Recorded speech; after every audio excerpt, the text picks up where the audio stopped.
So the question would be, why even make a change? And in my practice in Illinois, if you eat full organic food, if you are of a body mass index of about 20 to 25, if you exercise 30 minutes 5 times a week, and if you have no family history of any diseases and your parents have lived into their 80s, then you're right, you probably don't have to make a change.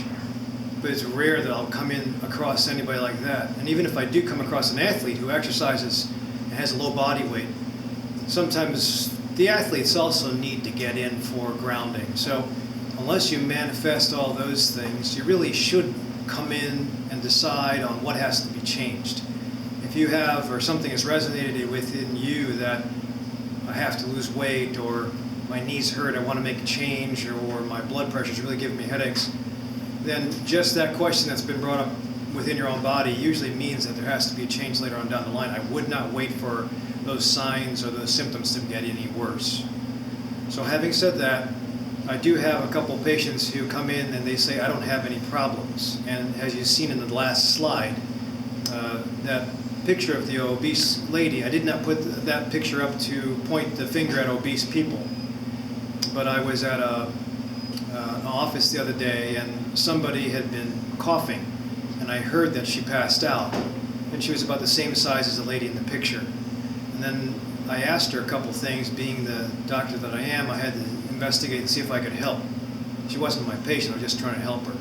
And she told me, looking me straight in the eye, I get a physical every day and my doctor says I'm healthy. And as you see in that picture that I just showed in the last slide, that is morbid obesity. Even if a cholesterol comes back normal, even if joints don't hurt, even if blood pressure is normal, that is a disease process itself, and it's unfortunately what 1 in 3 Americans suffer from. So I would not wait till symptoms occur.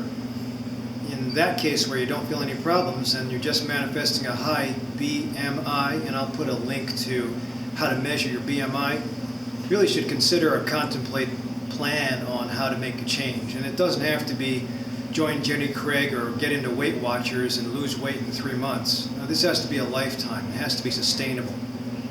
Kind of like my smokers. If I hear guys that say, I'm going to lose these cigarettes tomorrow, it's January 1st, I'm going to do it, and they go cold turkey, I honor that. But because of the ingredients that we put into the cigarettes from the cigarette companies, and also because of the fact that we searched out and made it a habit from usually teenage years until 20 to 30 to 40 years of age, stopping cold turkey is probably not going to be too successful. So I try to empower my patients who are trying to quit with as much padding as possible. Behavioral health reinforcement. Medicines like Nicotrol, nicotine, substitutes, even Chantix, and yes, there are some side effects with Chantix, but if used properly, it does help. Sometimes taking care of other medical problems that cause the craving for the tobacco. So you have to kind of utilize what you can, and those of you who have insurance, utilize what you can out of your doctor to get the most success out of your change in lifestyle.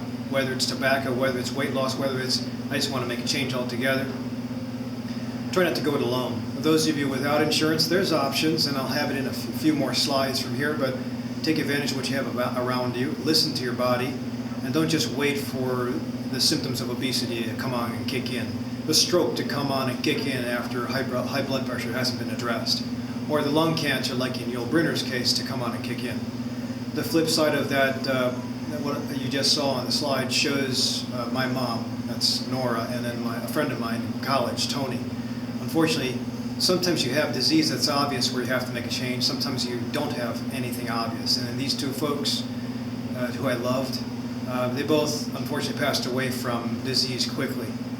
And I still think that even if it was found, sometimes an annual physical will find things fast so that there is a possibility of a chance. In my mom's case, she passed away at the 70s, early 70s from pancreatic cancer, and I think she led a good life, but would have liked it if she had a few more years around. In Tony's case, without mentioning what happened to him, he was my roommate. He was at the age of 50, and he unfortunately passed away. Left 2 kids, and they hadn't even gotten into high school yet. So I'm sure that those 2 kids would have appreciated their dad being around. And I'm not blaming the doctors, but again, if disease is found early and intervened early, changes are made fast, you might be able to postpone, as I say in my lectures, postpone the time that you're going to leave this earth to when you're 90 or 100. That would be great. If you're bound because of genetics or because of the way you live now or because of other things to pass away at 50 and you didn't do anything about it, that's a shame. If you can just push that back a little bit, not necessarily be on major medicines or have a lot of surgery, but just push it back to as far as you can and live a good life, then at least you've tried what you can, you've done what you can do and tried your best at it.